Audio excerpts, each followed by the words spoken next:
Well, welcome everyone to another episode of the Health Made Simple Show. I'm your host, Dr. Bart, and today we have a special guest, and this is her third time back, I believe. Is that right, Callie? Third time. It is. So the one and only Callie Davis with us. Callie, many of you know Callie. She works with me. We work side by side, and today is a result of a conversation that we were having one day when we're finishing up clinic, and we were kind of like chatting about different cases that we are having. And we noticed there's a very common theme out there right now. And that is that there's a lot of young women having a lot of issues across the board. We're going to do deep dive into with their hormones. And I don't know that we are identifying them properly in the healthcare space because they're all over the place. So we brought Callie in today. This is kind of her expertise and her niche, if you want to call it. So I figured we would share with the audience, Callie, some great things about this, what we should be looking for. So maybe you can just say hi real quick and give them a little backdrop on you, and then we'll dive in. Yeah. Hey, everyone. I'm excited to be back.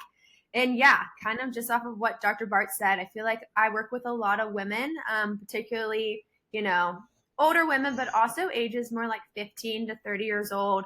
And the common theme that we're seeing right now is hormonal issues, whether that is heavy cycles, missed periods, severe cramping, all of the things that are kind of coming in, acne, all of these problems that are stemming from a place of when we do run some tests, we kind of discover that, yeah, there is some hormonal stuff going on, particularly involving progesterone. That's been a big one. We hear a lot of like estrogen dominance out there.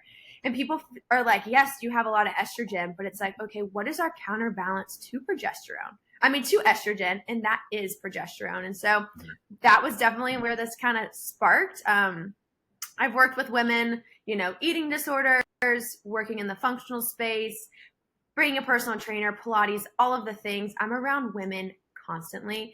And so I'm seeing that there's a theme that is going on, that there is more and more younger women struggling with hormones, right? Like we know women into their 40s and 50s, perimenopausal, they're going to have hormonal issues. Mm-hmm. But this like ripe reproductive age of like 14, 15 to 30, we're seeing, and maybe even into their 30s, we're seeing more and more of them struggling with their hormones right now. And so that's definitely where this kind of sparked of us having this conversation of like, what's going on and how can we fix it? Or what are some solutions that we have to kind of all of us? So yeah, I'm grateful to be here.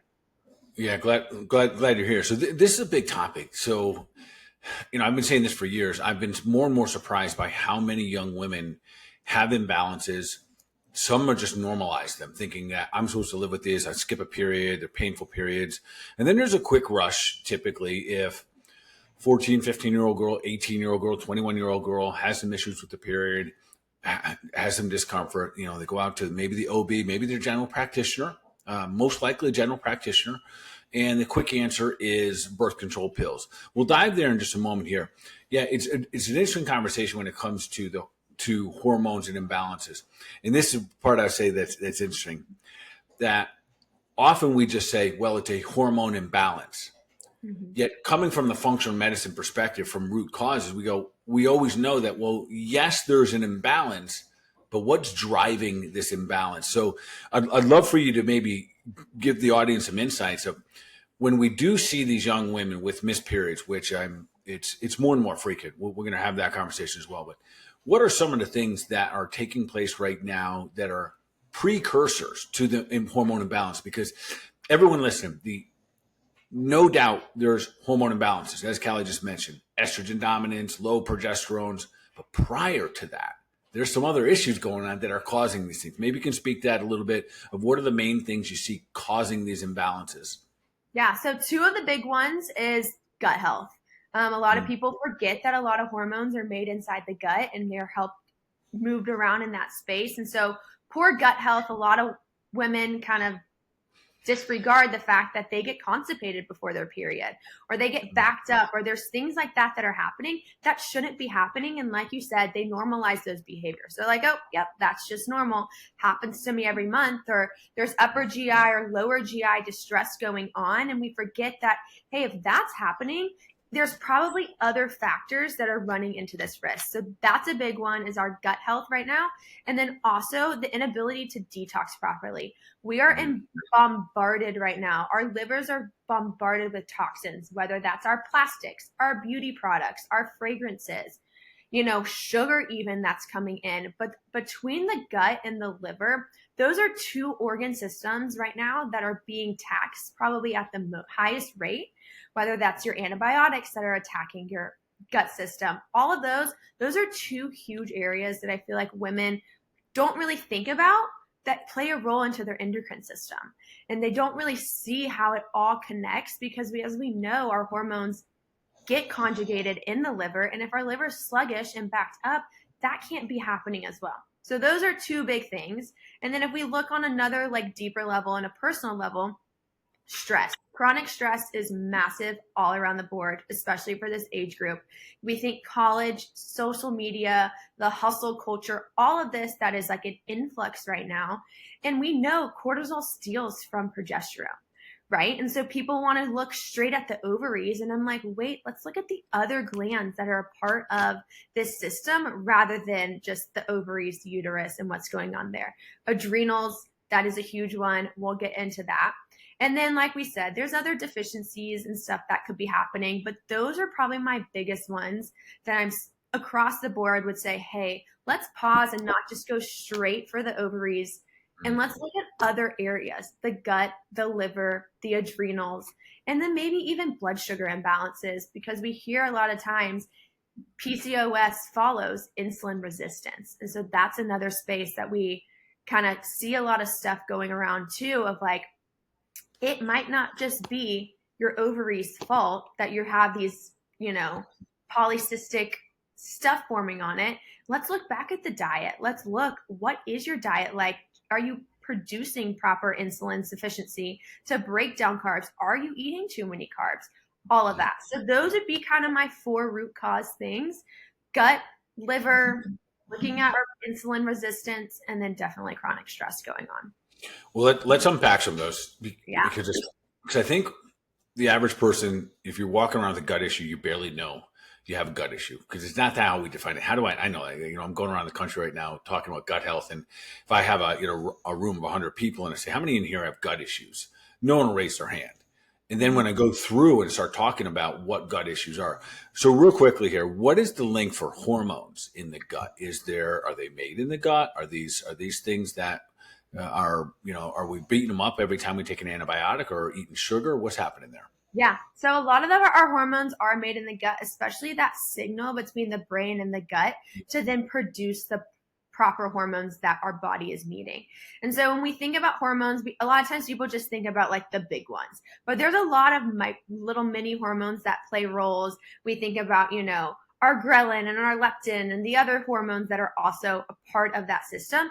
But when our food hits that stomach, and if we can't break down that food properly, it sits there, and we don't then send the proper signal up to the brain to say, hey, we need you to send support to break this food down, to then understand how they're made. Another big thing is our hormones are made out of cholesterol, and that is broken down in the gut. Right? We don't just eat an avocado and all of a sudden our body's like, yes, cholesterol right there. It's having to then process, break it down, get it to its smallest molecule to then be able to pull it into the cells and know how the function works there. And so we have to break these foods down. And if our upper GI system cannot support the breakdown of these foods, then as we work our way into the intestines, we're having this backup and we're having these problems start to build that we don't even realize. And it all started up in that upper GI of us not being able to break down those foods properly to then be able to build the hormones out of those foods that we're breaking. Because there's a reason why we say that, we have essential fatty acids and essential amino acids. They're essential. And people sometimes forget that those are essential. And then they realize, oh my gosh, I'm not consuming the proper foods. And then back to the sugar discussion, if we have too much sugar going on in our system, our body's first line and things that's going to break down is glucose. It's the easiest, fastest thing to break down. It's our fastest source of energy to the brain, people say. So our body wants to use it and break through it fastest. Well, if we have too much of that to constantly be broken down, our essentials, which are our fats and our proteins, aren't being broken down. They just get stuck there. There's only so much energy our body can do to break down all of our food all at one time. So those are definitely the points of like, you don't realize how important the gut is in every aspect of our body. It's not just to help you, get energy and use the bathroom. It plays roles in every other area.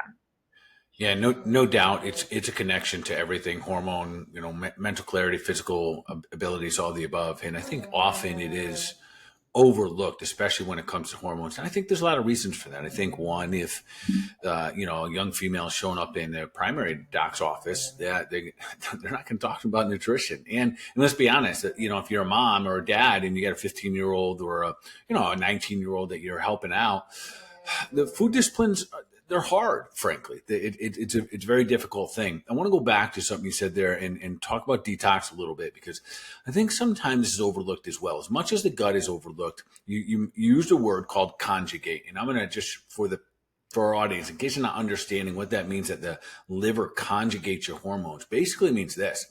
When we have hormones circulating through the body, they're going to go to the liver, and your liver is basically going to want to convert them to a usable source. And the challenge here is this: if the liver is already working on junk, processed foods, alcohol, whatever it's going to be, it's secondary. The hormones become secondary. And that's where we start a lot of these imbalances. And that's a very, very slippery slope. Now, I want you to dive into something, because I think this is a big topic. And often, Callie, this one we call PCOS, polycystic ovarian syndrome. It's thrown out there all the time as this is your problem, but there's never anyone out there really, or rarely everyone saying, and this is what you do about it. Mm-hmm. So to your point, I think you just mentioned a moment ago that PCOS is often considered like the problem with missed periods or imbalances or hormone imbalances, but also could it be at the root of it? So maybe just dive in a little bit what some of the symptoms are and what are some of the things causing PCOS. And then we'll dive into what we can do about it. Yeah. So PCOS, crazy enough, and this is a stat that just blows my mind, it affects about 1 in 10 women. And that just should not be happening, especially in this reproductive age. We should not be at a place where people reproducing should be in this space of their ovaries developing little cysts on them, is essentially what's happening. And so a lot of times there's a couple of different things that play roles into it. And so people who have, too much estrogen, we call it an estrogen dominance, can develop this. And that may look like heavy periods, breast tenderness, mood swings, bloating, weight gains, especially kind of around the hip and the thighs and the low belly, trouble sleeping, anxiety. There's so many things that can play into what PCOS may look like for you. And so how it ties in, it's often linked to what I was saying, high insulin. Mm. And so a lot of times people say, well, I'm eating well. I'm eating great. And then we dive into what they're really eating. And most of their day is compromised or made up of a lot of carbs. And if you have any form of these little cysts that are forming on your ovaries, then you're probably having some version of your body's inability to break down these sugars. And it's what we call insulin resistance. And so your body is resisting the insulin that's being pumped in to break down these carbs that you have. And so your body has to store it somewhere. And eventually it starts to store it in fat cells. And eventually it starts to make these little cysts in these ovaries because you're not able to produce the progesterone to balance out that estrogen. And so then it develops these little cysts, these little pockets inside the ovaries that then become harmful. Then people may have them rupture. They may have them get too large where they have to have surgery. And so that's a huge thing. And then another one is in that same breath, there's a group of hormones we like to call our androgens, right? And those are like your testosterones, your DHEA, your DHT, those types of hormones. And those follow alongside the stress that we talked about at DHE especially. And if you have this chronic stress and you have an influx of sugar into your system, you're keeping that cortisol high. You're saying to your body, you're winding yourself up constantly. And anytime that blood sugar starts to drop, you pull it right back up. You're not allowing that body to find that natural pattern of the way the cortisol production should be happening in your life. And so those are kind of the biggest thing is we know that ovulation struggles also with people who have PCOS. And so the only way we really produce progesterone is if we're properly ovulating. But if you have this disruption inside your ovaries to not be able to properly ovulate, then that's another way that you're developing these cysts because it's creating these little sacs of excess hormones that are getting popped up into your ovaries. And so the biggest thing that I tell people is I would go to say 95 or at least % of the people I've dealt with who have some version of PCOS deal with the insulin resistance on the other side. And that's really where the root is. It's recognizing what is your diet made up of. Yeah, that's a great point, Callie, because you mentioned earlier about most hormones are made from cholesterols. Yeah. And we know there's a tendency for, and probably more than this, but women in general eat less protein. And especially if we're going to make one protein that we kind of skip out on, it's red meat, some of the ones that have the highest levels of cholesterols. So unfortunately, because of, I think, some of these cultural behaviors and cultural beliefs, the women are reducing the amount of red meat consumption, and they're literally setting themselves up for a hormone imbalance. That, to your point, the progesterone and estrogen imbalance there, they can't even make the hormones. And then the other part is if they have a gut issue, typically with a gut issue, when you do eat the red meat, it doesn't feel good. So now you're leaning away from that. And I think when we step back, and I love that you've articulated all that, because sometimes you got to just pause, because the symptoms can really lead us down a tricky path real fast. I know, doing this as long as I have, there's patterns here. I would say hands down, the highest level of PCOS is in my women who have either vegetarians or have done vegetarian type diets for long periods of time, basically because they're on a carb diet. Yeah. They miss out on key nutrients like zinc and iodine that the ovaries need.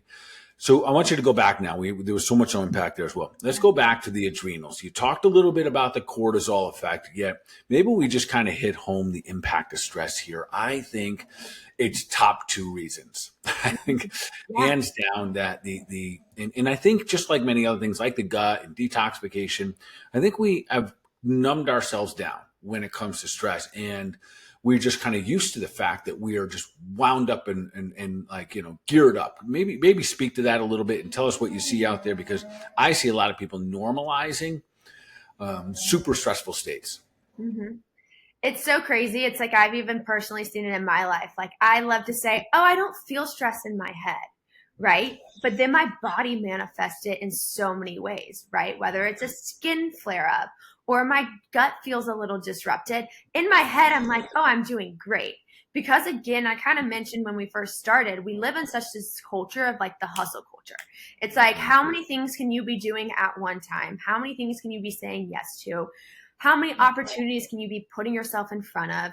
Is this the way, how much money can I make in this situation? Whatever it is, right? We've normalized this pattern of staying in fight or flight, essentially, of let's go from one thing to the next thing and not really deal with our thoughts, emotions, the patterns of what's going on in this situation. And so, like I kind of had mentioned earlier, if we really think about it, our bodies are in this like natural flow with each other, or at least it wants to naturally ebb and flow. And if we have too much of something else has to go down, right? It doesn't say, hey, we have a ton of cortisol and now we're going to make progesterone. If we have a ton of cortisol, which is produced in the adrenal glands, then it inhibits the body's ability to make that progesterone, which is, like I said earlier, is needed for ovulation. It's needed for your cycle. It's needed to flush things out. It's needed to calm us down, actually. Like that's one of the roles of progesterone. It is like helps us with our sleep, our PMS, our anxiety. And if our adrenals are shot, we have too much stress going on in our lives. We're not doing the things to slow us down. We're not taking time to take some moments to deep breathe during the day. We're not taking a timeout moment. So many people are like, oh my gosh, you take a nap? And it's like, yeah, like that's actually really good to take your brain 20 minutes, set it aside, and reset the body. Because if we stay in this go, go, go, we hit the pillow at night and we can't sleep because we've kept our body in this rhythm of staying in this fight or flight space. If you can't sleep, sleep is huge in our body's ability to relax, make the hormones know what needs to be done. And so in that same space, if we think about it, our tiny little adrenal glands are running in overtime. They're having to produce double the amount of cortisol, and our ovaries aren't having to help produce the other hormones that are then being made. And so we have these glands that start to get really tired. And then you start to hear the conversation of like adrenal fatigue. And it's like, what is that? It's our adrenal glands get exhausted. They're not big. They're not like the size of our liver. They're little and they're small, and they only want to work to a certain capacity. And in our culture, we're forcing them to work in overdrive. And so I like think of the analogy of like a little kid, right? Versus like we can run and go far, and a little kid has to stop and take breaks. Their legs aren't long enough to keep them running the same pace that we're running. We kind of have to take it back and realize our stress hormones are being produced like the little kid running. And they're gonna have to we have to take pauses to give them the reset to say, hey, I understand that your job is not to run all day. And we got other jobs that are happening in the body that I'm forcing you to keep up with that you shouldn't be keeping up with. And so I think stress is just something that we have normalized. Like you said, a lot of times we're all like, oh no, this is normal. Like it's normal to be busy. It's a good thing to be saying yes and starting my day at 6 a.m. and ending it at 10 p.m. Like that means you're doing the things. And in reality, it's killing us on the inside, and people are trying to push through it. And at some point you will crash and burn. Like it's inevitable. Yeah, it's interesting that how we've normalized so much of that. So leading up to this, I was diving into some of the just different stats that are out there, and less than 15% of the women out there have what we consider a normal 28-day cycle. 15%. Wow. Nearly 60 to 70% of women utilize some form of birth control, contraception, which is interesting. So now we're kind of just interfering with the system, and to your conversation there about cortisol, one of the things that for those of you who think that like, yeah, I can just keep doing this, our adrenal glands are amazing. The human body is amazing. Like we are amazing, like beyond superstars, every single one of us. And one of the things that is so amazing about the adrenals and about our bodies, they're very intelligent. So if you start to run low in your stress hormones, you eventually will do what's called a progesterone steal. Yeah. And where your body goes, man, your stress hormones are so important. That's the one that like saves you from, if you wake up and there's a bear in your bedroom for some reason, you get to run. But if your stress hormones start to lower, then your body starts to steal your sex hormones. And this is kind of to that conversation of like, what happened? Was it just hormone imbalance? And this is even for the women in 40 plus. No, it's not. They don't just decide to quit on you. These imbalances are kind of beat up and kind of created over time. So let's talk about birth control for a moment here. First of all, I'll say this, my little disclaimer. I don't know anything else that'll keep you from getting pregnant. So if you're on birth control for not getting pregnant, so be it. There's of course timing and all that stuff, but I'm not going to be the one responsible if you're out there getting pregnant because you've heard here that birth control might not be great for you. So with that being said, maybe just give some insight on birth control.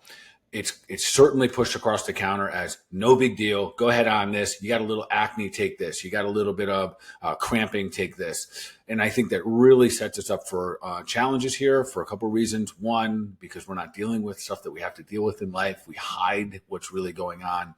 And two, creating hormone imbalances. So maybe you speak a little bit to birth control. Yeah.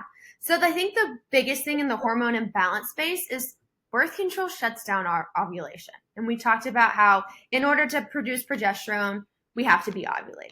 And so for extended amounts of time, people get put on the pill or get put on some form of birth control that stops their body from actually ovulating. So we start to tell the body, hey, we no longer need you to make progesterone. And so that's a big issue because if you want to get pregnant, you have to have progesterone. It is like one of the number one hormones for pregnancy and keeping a viable pregnancy. The like, one, yeah. It is the one to hold that pregnancy, right? It builds up that uterine wall. And so birth control tells your body and starts to signal to your body, hey, you no longer have to do that. So when it comes to those imbalances, that's a huge one, because if you're on it for an extended amount of time, your body starts to believe the pill and it stops the ability to be able to make it. And so then to have to return on the glands that produce that progesterone after you come off the pill takes a really long time. And so a lot of people get really frustrated. They're like, I stopped birth control. Why can't I get pregnant? I stopped birth control and, I developed PCOS. And I'm like, well, it makes sense that these things are happening because you stopped the ability for your body to make an essential hormone for your system by being on it. So that's where like those hormonal imbalances show up with it, and why it works to make you not get pregnant, but at the same time, how it inhibits the body's natural ability to make something. The second one is because of that, it impacts our gut. And a lot of people don't realize that the correlation that there is between birth control and gut health, and how it's sending the signal. Again, it's inhibiting a natural production going on in our system. And so if that's being inhibited, if we go back to talking about how the gut makes a lot of our hormones, how the liver conjugates a lot of them, we're having to then deal with that pill coming into our system. And we're stopping the body's ability to use some of the nutrients that we have, developing gut issues, developing maybe some liver stuff going on, because we have maybe an excess amount of hormones coming in with that birth control as well. And so there's so many pieces, everything that we talked to today with the gut, the liver, and, our endocrine system all get impacted by us being on this birth control. And so I remember, and this is just a personal tidbit of like dealing with gut issues in my teens on birth control. And the way I healed my gut was I had to come off of it. There was no other solution for me to help my gut heal than coming off the pill and having to get my body back. And like you said, yes, if you're trying to get it, your number one reason is you don't want to get pregnant. Okay. But if there's other issues, I got put on it for acne. Clearly there was other issues. We know the gut and the liver are huge in our skin health. And so if we masked it, my acne went away. And as soon as I then developed it, my gut issues flared up even more. And I was able to notice them. So there's just so many pieces. Like you said, it's kind of like the Band-Aid. And when you rip it off, the problem's still there. And so I've been seeing a lot in clinic too, a lot of women who are, in their 20s, recently gotten married, wanting to have a baby, they get off of it and all of their stuff comes back. They gain the 20 pounds back on that they lost when they got on it because they had PCOS. They start having skin issues again and they're like, what's happening? And for 10 years, you hid this problem of what was actually going on, whether it be gut, liver, adrenals, or all of it, that we have to actually start to heal. That's a big message for everyone to listen to hear, that just because we go on something and we bury it doesn't mean it's gone. You're going to have to dig it back up at some point. And, I know some women that have, that are now into their perimenopausal menopause states. And the truth is we don't know where they're at until they come off the pill. And then usually the body still wants to go through some cycling before they fully, transfer into menopause. And they're kind of prolonging this situation that's taking place here. Let's shift gears again just a little bit here. So, when I hear this, it just screams to me, and as we both know, and this is why it's so important for personalized care. There's not one thing that fits everybody. So let's talk about some of the options. If whether you're a 16-year-old female or you're 25 years old, you have an irregular period, maybe you have some PMS symptoms, a little bit. Where do you start? Like where do you start? Yeah. I think there's a couple spots that are huge. Like you said, personalized care is everything. If you get on Dr. Google right now and you search, PCOS, whatever, it's going to throw out a handful of deficiencies. If you search, you want to fix it holistically, right? But you may not actually have those. Yes, those are the overarching, maybe common deficiencies. You mentioned zinc and iodine, maybe, magnesium, B6, different vitamins, right? Different nutrients that our body has. But I really think taking a deeper dive into the whole body system, what's going on. So running a full panel of your hormones, as well as maybe even your lipid panels and a couple other things to really see, okay, insulin resistance, is that there? What does your thyroid look like? A lot of times women just test their estrogen and progesterone, but it's like, okay, what is your thyroid? What's going on there? So I think a whole comprehensive panel is super valuable to the women that are dealing with some of these things. And then on top of that, to go even further, I think gut mapping, stool testing is huge. We talked so much about how the gut is so key in this.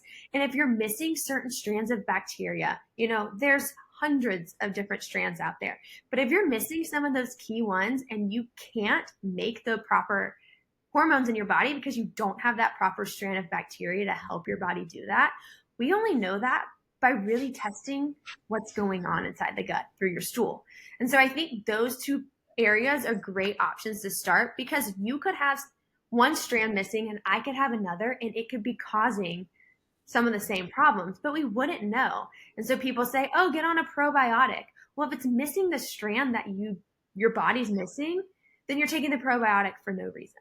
Or if you're hopping on Google and it's saying you need to take vitamin B6, but you maybe have a mutation where your body can't break down B vitamins, then you're wasting your money on that B vitamin. And so I think really getting your labs checked, getting a full panel. Don't just go and get a hormone panel or like a CMB, or the little panels that your doctor's going to run.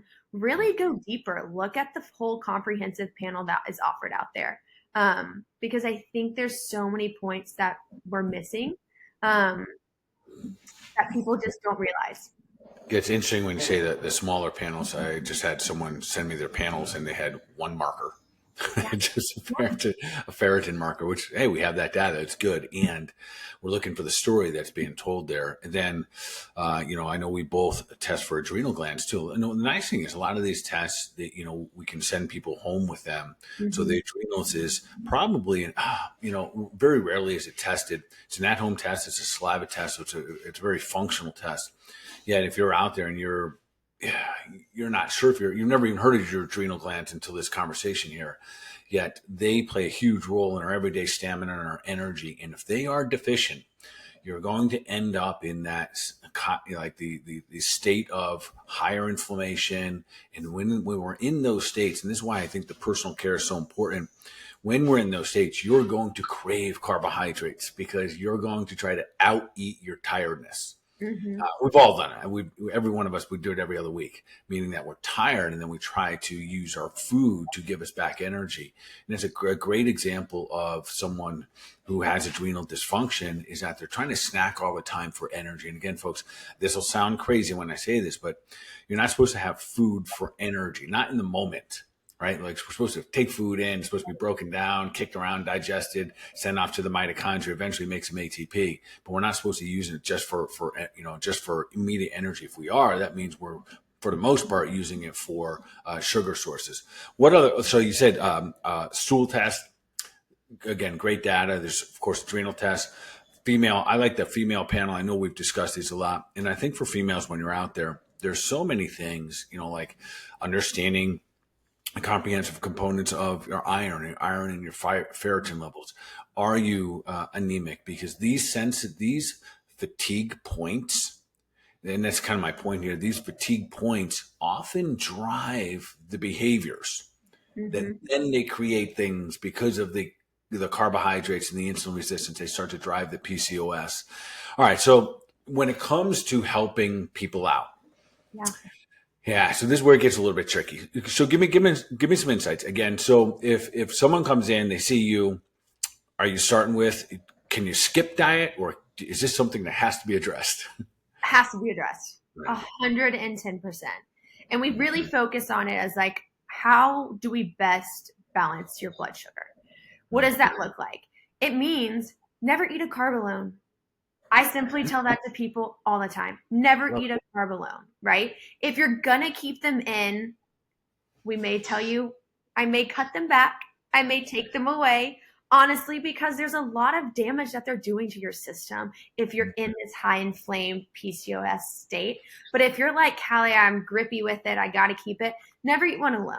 Protein and fats are going to win every time, right? So we really want to focus on how much protein are we putting in our body? right? And that's a personalized thing. People ask me all the time, how many grams of protein should I have? And I always tell people, what feels good in your body, right? And you're not just going to jump from having 50 grams to 120 grams.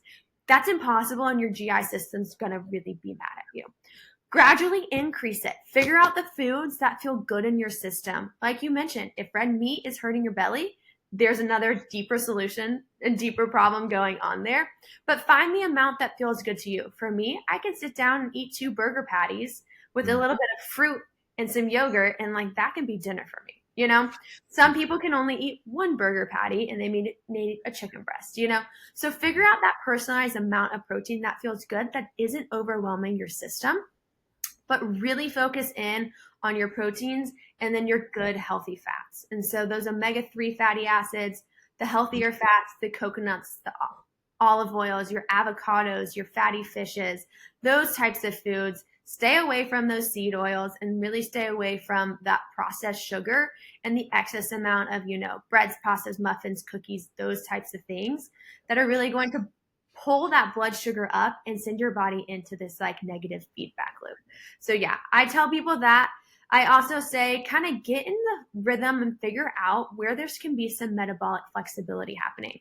Maybe challenge yourself to go a little bit longer and have a little bit longer of a eating window. So that means like maybe you go 14 to 16 hours and do a little intermittent fasting some weeks. And especially if you're a cycling woman, the 2 weeks post your cycle are the best to kind of take a little bit of a longer break to give your body that time. Once you enter into your luteal phase, the week right before your cycle, you may have to cut it back a little bit and you may introduce a couple more carbs back in, right? You may bring back in some like sweet potatoes, maybe a little bit of quinoa, foods like that are carb like foods, but aren't your pastas and your breads, because you know that those are feeding the issue that's happening. So yeah, diet, you have to pay attention to. You have to. I think that's a great point too about the lifestyle part of it there. I think it's often, again, another overlooked point where, and this is why personalized care is so important, where many women, let's say they love, CrossFit, or they love Orange Theory. They love working out, for that matter. And yet right in that luteal phase, just prior to them getting their period, they're still hammering away. This is tricky. That by itself, and this is why the personalized care, if someone's sitting down with you and talking through the exact things you're talking about here, if that's overlooked in your doctor's office, that you train 7 days a week, every week of the month, and everything else is dialed in, and you're saying my diet is good, this is good, that is good, but you train like that just prior to your period, that's enough to throw your hormones out of balance. And again, that's why we always want to get to those root causes here. All right, Callie. So in kind of wrap it up here, a couple of things. One, I want to know how people can reach out to you if they want to get connected. And then if we can map it out a little bit. So this one, if I'm hearing you correctly, this is what it kind of sounds like. This whole idea of imbalances is on the rise, no doubt. And I tell you, yeah, it's on the rise. Everything from PCOS to missed periods to all of these different symptoms that we're seeing more and more of. It sounds like the lifestyle is a big component. In that lifestyle component here, how much do you think screen time matters? Big. Big time. And so I kind of mentioned earlier how like social media keeps us in a fight or flight mode a lot of the times, and people don't even realize it. But staying in that heightened place of connecting to other people or comparing really is what it is. You're keeping your mind at this place of like beating yourself up. You're staying engaged, and especially like at nighttime as you were trying to let the body wind down. We talked about that adrenal stress test that we offer with saliva. A lot of times, if you have that screen time at night, that cortisol is going back up way too soon because it's keeping the mind in this like alert space. And so screen time is massive when it comes to like our stress response, and also just the way our body naturally produces things to wind us down at the end of the day.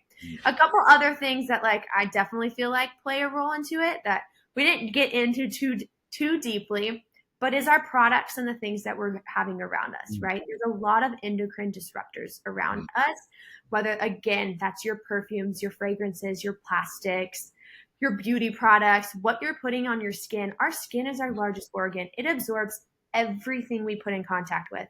And so really understanding how those things also impact our hormones goes back to the liver, how we conjugate there. If the liver's sluggish, we can't do that. And so I think there's just so many pieces to it that people just overlook, and they want to jump to one spot and say, well, it's this. And I'm like, no, we have to sit down and really map out, ask the questions of what are you really doing in your daily life that could be leading to this. Like you said, you may have somebody who has a perfect diet, great sleep habits, all of that, but they're exercising an insane amount right before their cycle. That's going to impact their ovulation. Or you have somebody who does everything great, but they love the candles burning in their house. That's going to mess up their cycle, you know?